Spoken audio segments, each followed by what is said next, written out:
Uh, Trishanth Chandrahasan, and I work for Omnium.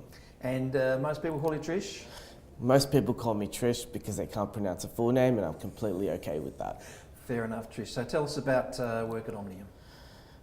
Work at Omnium, yeah. So we've been around a fair while, since the early 2000s. We are a risk research and technology house, and we specialise in that. And I've been working there for about nine or so years, so I've been there for a while too. What's your role then at Omnium, Trish?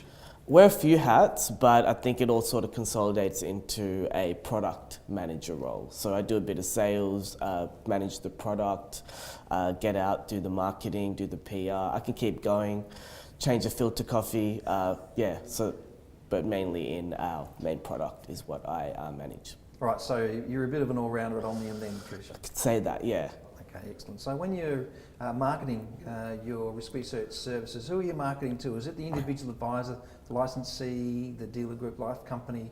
Who are you talking to?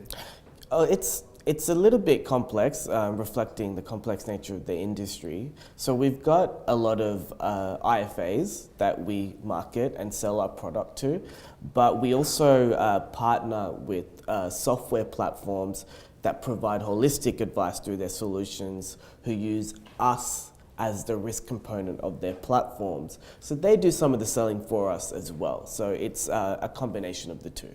So what's your background, Trish? How did you get to work with Omnium in the role you are? So it was actually my first job out of uni. So I could say it's the only job I've had in the corporate space, if I could say that. So I studied international business at Macquarie University, and I was looking at getting some grad roles as soon as I finished. I didn't realise how hard that was, so I thought I'll be a little bit less ambitious and start working for a smaller company first before I go out and try to sort of work for the bigger institutions.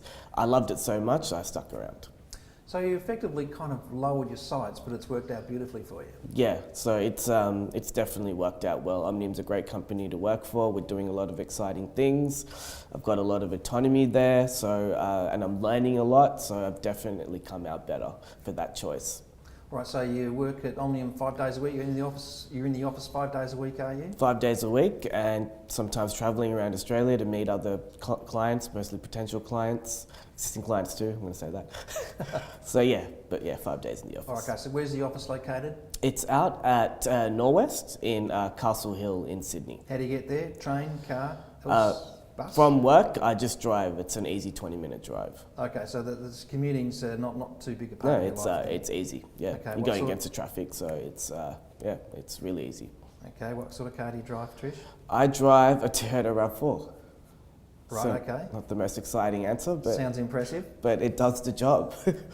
All right, fair enough. Is that your first car? No. So I've had a Holden Commodore for a long time before I traded it in for the RAV4. Why is that? Why did you like the Holden Commodore, Trish?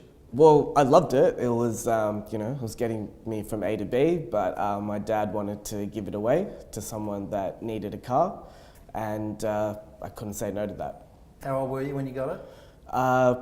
As soon as I got my license, so it would have been around 18, 19 years old. Yeah. Okay, and were you a very responsible driver first up, Trish, or were you a danger Probably driver? not, but I didn't get into any nasty accidents, so I could probably say I'm more leaning towards the safe side. Yeah. All right, so that's good to know. You had a normal kind of school career then. You did your HSC or whatever equivalent. Yep, did the HSC.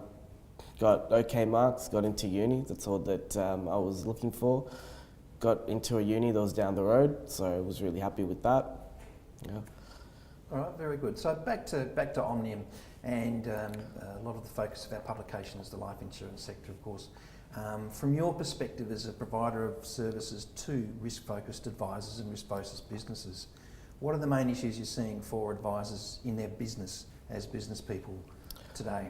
I think the main issue, and that we're sort of seeing with advisors from our perspective as a technology company, is the inefficiencies with technology, and the fact that a lot of advice businesses are using a lot of different systems that don't sort of talk to each other, and as a consequence, they're spending more time on technology than they should, when they should be spending that time on advice.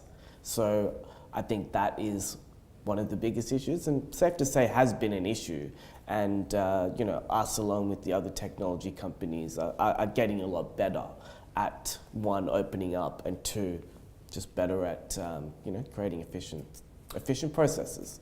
Okay, so greater efficiencies means more efficient advice business, and the consumer wins as well. They're delivered a more effective service. Yeah, so the advisor can just spend more time and concentrate on what their job is to look after the client. Yeah. Right, so that's technology in terms of how it can help businesses be more efficient businesses. Where do you sit with regard to robo-advice in, say, the life insurance sector? Is it, looking to the future, friend or foe for human being risk advisors? That's a really tough question, and it would have been good if you gave me that question a couple of days before so I could prepare. Sorry, Trish. But I'll do my best. Definitely right now it's a friend of ours, because obviously we are a technology company and we're well equipped to create some really exciting automated advice solutions in the risk space, just because we have the research of the products and it sits behind a very smart engine already. In fact, we're already doing some things that are automated in the way we rate different insurer products. With advisors, I think it's definitely a friend if they see it as an opportunity as opposed to a threat, because there are a lot of clients out there that wouldn't probably prefer to see an advisor for the whole process, but might want technology to sort of look after most or some part of the process, and then have the advisor administer it through that technology solution, if that makes any sense. Does that mean the advisor role might change in future to more of a facilitator role, and that's how they add value? For certain clients, yes. I think there'll always be clients that need face-to-face advice, but I think the growing sort of younger generations, because of the other technologies, the other technologies that they're using, are going to expect advice or anything related to purchasing financial products to be automated to some extent, or definitely more automated than it is now. Now, just a little bit about you, Trish. What are you doing when you're not at Omnium? I love music as a consumer, not as a player of music. So I go to a lot of gigs. I follow some music. I follow a lot of music journalism. Any genres? I'm a hip hop head. Hip hop. That's what I've always liked, what I've loved. But I'm also open to other genres. I listen to a lot of EDM, a bit of rock, but mostly hip hop and EDM.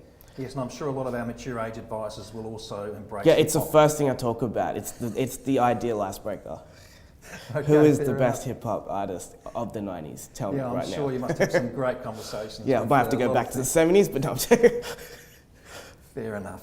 All right, for the future, Trish, Omnium's your first job out of uni. Do you need to get out more, or is there still much more of a future for you at Omnium? Feel free to not answer that question. Yeah, no, I think there is definitely a future in Omnium. It's a company that I am serious about. I think we are only just getting started on what we could potentially do in changing this industry. So watch this space.